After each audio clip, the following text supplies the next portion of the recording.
की शुरुआत होती है और में सारा नाम की लड़की दिखाई जाती है जो अपने बेटे को लेकर नए टाउन में शिफ्ट हुई थी। उसका घर जंगल की साइड पे था। उसके बेटे का नाम क्रिस होता है।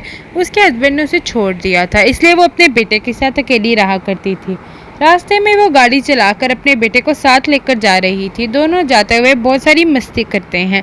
अचानक से सारा की गाड़ी का एक्सीडेंट हो जाता है। उसकी गाड़ी के आगे एक बूढ़ी औरत आ गई थी जो सड़क के बिल्कुल दरमियान में खड़ी थी। वो अपनी गाड़ी को रोककर नीचे उतरती है और उस बूढ़ी औरत से पूछती है, क्या आप ठीक हैं? इस एक्सीडेंट की वजह से सारा की गाड़ी की साइड वाला शीशा टूट गया था। वो जब उस शीशे को उठाने और उस बूढ़ी औरत को देखने जाती है तो वो अपने मुंह में कुछ बड़बड़ा रही थी और बार बार सारा के बेटे क्रिस को देखती रहती है। सारा उसको देखकर बहुत ज़्यादा घबरा गई थी। वो जल्दी से अपना शीशा उठाती है और गाड़ी लेकर वहाँ से चली जाती है। सारा अपने बेटे को लेकर नए घर में आती है तो क्रिस को एक स्पाइडर नज़र आता है जिसे देखकर वो डर जाता है। सारा उस स्पाइडर को एक जार में बंद करके बाहर छोड़ आती है। तभी क्रिस उससे पूछता है, आप मेरे डैड को यहाँ पे हमारे साथ क्यों नहीं लाए? अगर डैड हमारे साथ होते तो वो इस स्पाइडर को मार देते। ये कहकर वो उसी स्पाइडर को मार देता है। क्रिस गुस्से में जंगल की तरफ भाग जाता है। सारा भी अपने बेटे को आवाज़ देने लगाती है। उसकी तरफ जा रही थी। जंगल में पहुंचकर सारा एक बहुत बड़े गड्ढे को देखती है जिसे देखकर वो बहुत डर जाती है। जब वो उसके अंदर झांक रही थी तो क्रिस पीछे से आ गया था। वो उसे वहाँ से लेकर जल्दी से घर आ जाती है। उसी रात सारा एक डिनर पार्टी में गई थी। वहाँ पर उसकी एक दोस्त उसको बताती है कि तुम्हारे टाउन में एक बूढ़ी औरत रहती है जो काफ़ी अजीब दिखती है। सारा की दोस्त उसी बूढ़ी औरत की बात कर रही थी जो हमने कहानी के शुरू में देखी थी, जो उसकी गाड़ी के आगे भी आ गई थी। यहाँ सारा की दोस्त बताती है कि उस बुरी औरत का बेटा मेरी क्लास में पढ़ा करता था। उसकी अपनी मॉम यानी अपनी माँ से मिलना मना था, वही बूढ़ी औरत। एक दिन वो बूढ़ी औरत हमारे घर में आ गई और हमारे स्कूल में भी आई, तो जिस पर वो ज़बरदस्ती अपने बेटे को वहाँ से ले जाने लगी थी, जिस पर उसे और उसके स्कूल वालों ने निकाल दिया। ये बहुत अजीब बात थी, जिसके कुछ दिन बाद हमें पता चला कि उस औरत के बेटे की मौत हो गई, लेकिन कहा जाता है कि उसने खुद अपने बेटे को कार एक्सीडेंट में मारा था। ये बातें सारा को बहुत अजीब लग रही थी। उसी रात जब वो सो रही होती है उसको कुछ आवाज़ें आ रही थी। वो जब बाहर जाके देखती है तो घर का दरवाज़ा खुला था और क्रिस भी घर पर नहीं था। वो ये देखकर बहुत ज़्यादा डर जाती है। वो जल्दी से जंगल की तरफ जाती है ताकि अपने बेटे को ढूंढ सके, लेकिन वो उसे कहीं पर भी नहीं मिलता। वो घर आकर पुलिस को फ़ोन करने लगती है। तभी वो पीछे मुड़ के देखती है तो क्रिस उसके पीछे ही खड़ा था। इसी दौरान सारा नोटिस करती है कि उसका बेटा कुछ ज़्यादा ही अजीब लग रहा है। सुबह होते ही सारा डॉक्टर के पास गई थी क्योंकि वो डिप्रेशन की मरीज़ थी, क्योंकि उसका हस्बैंड उसको बहुत मारा करता था। इस वजह से सारा डिप्रेशन की मरीज़ बन गई थी। वापसी पर जाते हुए वो क्रिस को भी ले लेती है। रास्ते में उसे वही बूढ़ी औरत मिलती है जो उसे पहले मिली थी।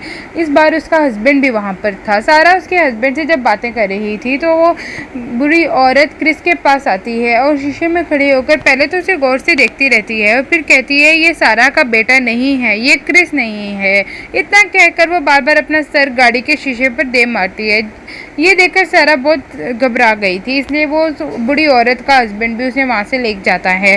सारा भी अपने बेटे को लेकर घर आ गई थी। अगले दिन सारा जब उस बुरी औरत से मिलने उसके घर आती है तो देखती है कि किसी ने उसे बुरी तरह से मार दिया था और उसका सर मिट्टी में दफनाया हुआ था। सारा उस बुरी औरत के फ्यूनरल में आती है। जो वो जाकर उसके घर में देखती है, उसके घर में जितने भी शीशे हैं उन पे काले रंग का कपड़ा लगा हुआ था। और जिसके बाद वो उसके हस्बैंड से मिलती है जो बताता है कि मेरी बीवी के अंदर एक खास किस्म की ताकत छुपी हुई थी। वो लोगों का साया अक्स देखकर बता दिया करती थी कि वो कैसा है। उसने ही हमारे बेटे के बारे में भी यही कहा था कि वो हमारा बेटा नहीं बल्कि कोई काली ताकत है या फिर कोई बुरी आत्मा है।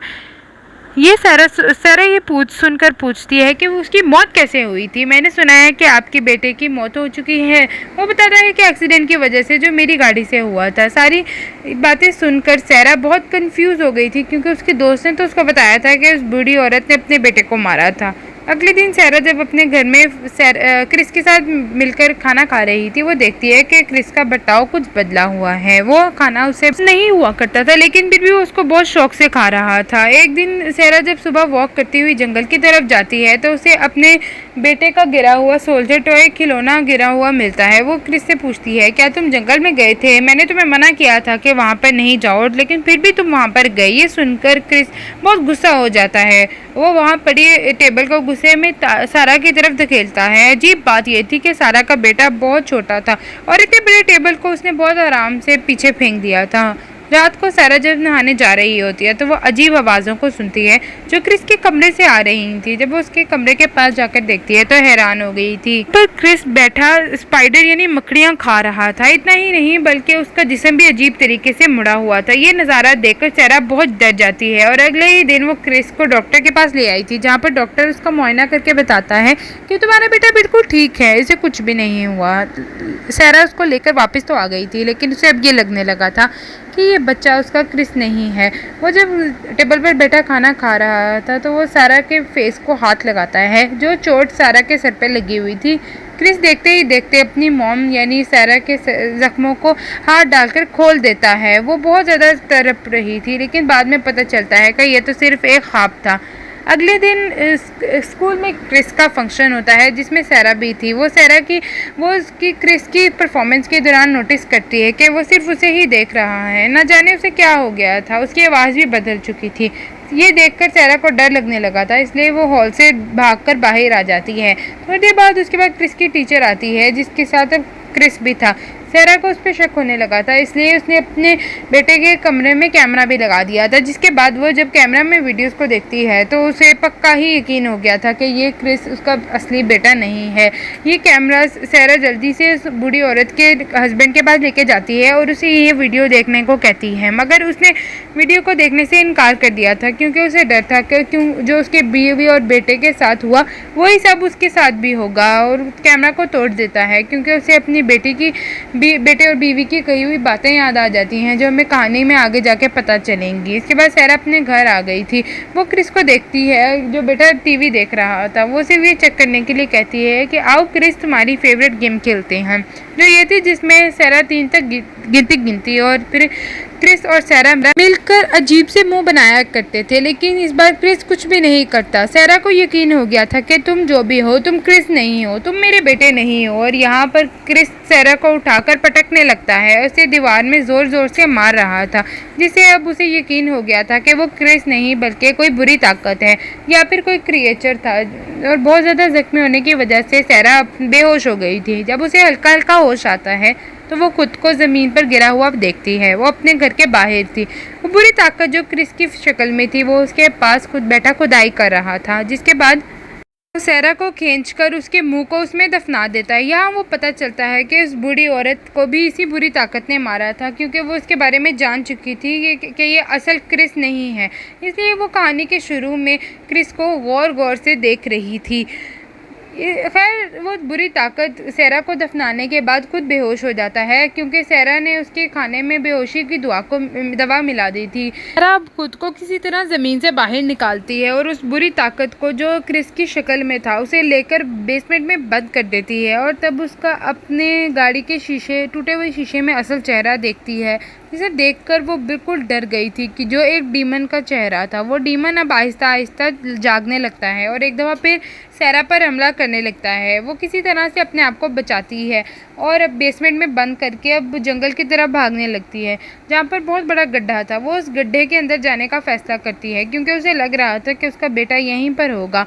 जब वो उसके अंदर जाती है तो वहाँ पर उसे एक टनल यानी सुरंग दिखाई देती है, जिसके अंदर जाने पर उसे क्रिस बेहोश मिलता है, यानी कि उसका असल बेटा जो कि अभी तक जिंदा था।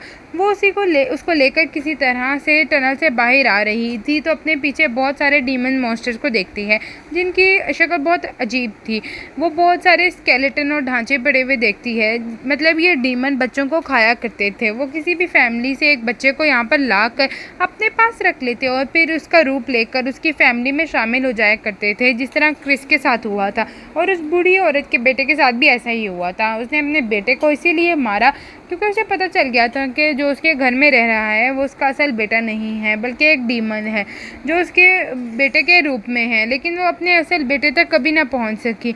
सब में ये मशहूर हो गया कि उस बूढ़ी औरत ने अपने बेटे को मारा। सारा जब इस टनल से बाहर आने लगती है तो एक डीमन ने उसका हाथ पकड़ लिया था। वो अपनी टॉर्च से उसको मारने की कोशिश कर रही थी। वो डीमन देखते ही देखते सारा जैसा दिखने लगा था। वो जैसे तैसे करके उस बड़े से गड्ढे से अपने बेटे को बाहर ले आती है। अब यहाँ पे हमें पता चलता है कि वो डीमन किसी भी इंसान का रूप ले सकते थे। वो अब अपने घर जाकर जैसे तैसे करके गाड़ी की चाबियां लाती है। उसने उस घर को आग लगा दी थी जिसमें क्रिस की शक्ल का डीमन बंद था। वो अपने बेटे को लेकर वहाँ से चली गई थी। कुछ दिन बाद हमें दिखाया जाता है कि सारा एक नए टाउन में शिफ्ट हो गई। उसने खुद यूनिवर्सिटी जाना भी शुरू कर दिया था और क्रिस को हम साइकिल चलाता हुआ देखते हैं। एक दिन क्रिस जब अपनी साइकिल चला रहा था, सारा चुपके से अपने घर में खड़ी उसकी तस्वीर ले लेती है, जिसमें देखते हुए वो देखती है तो क्रिस का चेहरा थोड़ा ब्लर आया था। अब सारा अपने घर में लगे हुए चारों सारे शीशे भी लगाए हुए थे। वो शीशे शायद इसीलिए थे कि अगर क्रिस की शक्ल में अगर अभी भी वो डीमन है तो वो उसे नज़र आ जाए। और वो तस्वीरें भी इसी वजह से ले रही थी क्योंकि सारा उस हादसे की वजह से बहुत ज़्यादा डर चुकी थी। उसे अभी भी यही शक था कि क्रिस उसका असल बेटा है या नहीं। और इसी हॉरर एंडिंग के साथ इस फिल्म की कहानी यहीं पर ख़त्म हो चुकी है। तो फिल्म देखने का आपको बहुत शुक्रिया। अगर आपको मेरी वीडियो पसंद आई हो तो उसको लाइक ज़रूर कर दें, कमेंट करके बताएं आपको कैसी लगी है, और चैनल को सब्सक्राइब नहीं किया है तो जल्दी से जाके कर लीजिए। मिलती हूँ मैं आपसे नेक्स्ट वीडियो में, तब तक के लिए अपने ख्याल रखिएगा। अल्लाह हाफिज़।